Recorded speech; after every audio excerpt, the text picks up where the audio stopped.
திருத்துவ கடவுளின் சமாதானம் நம்மை ஆட்கொள்வதாக. லூக்கா 13ஆம் அதிகாரம் 34ஆம் வசனம்.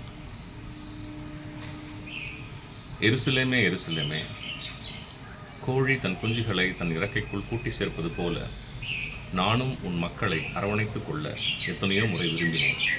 இயேசு கிறிஸ்துவின் அன்பினால் கூட்டி சேர்த்தலும் பகிர்தலும், togetherness and sharing the love of Christ. நான் 5 அக்டோபர் 2020 போலூர் குருசேகத்தில் ஆயராக பணியேற்றேன். இன்று 12 ஜனவரி 2025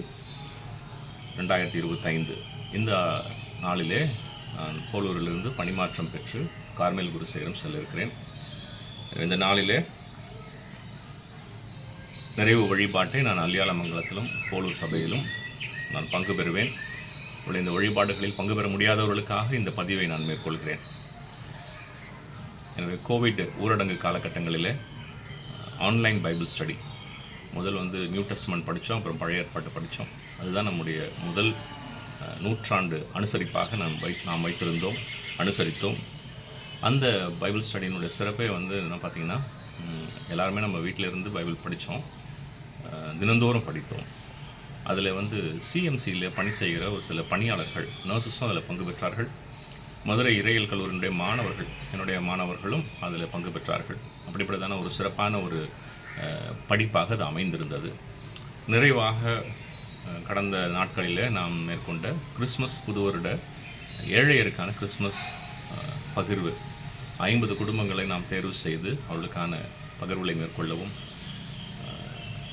நம்ம கோடை காலத்தில் நடத்துகிற விபிஎஸ் பிள்ளைகள் 400 பிள்ளைகளுக்கு நாம் கிறிஸ்மஸ் பரிசுகளை கொடுக்கவும், நாம் குடும்பமாக சபையினுடைய அனைத்து குடும்பங்களும் அதில் பங்கு பெற்றீர்கள். எனவே இவற்றையெல்லாம் நினைவு கூர்ந்து நான் கடவுளுக்கு நன்றி சொல்கிறேன். உடைய வெளியூர்களிலும் வெளிநாடுகளிலும் இருக்கிற சபையின் பிள்ளைகளுக்கு என்னுடைய நன்றிகளையும் ஸ்தோத்திரங்களையும் தெரிவித்துக் கொள்கிறேன்.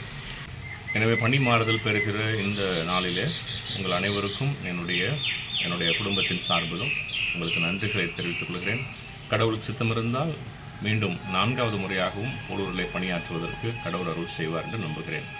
இறை அருள் நம்மோடு இருப்பதாக. ஆமென். தேங்க்யூ.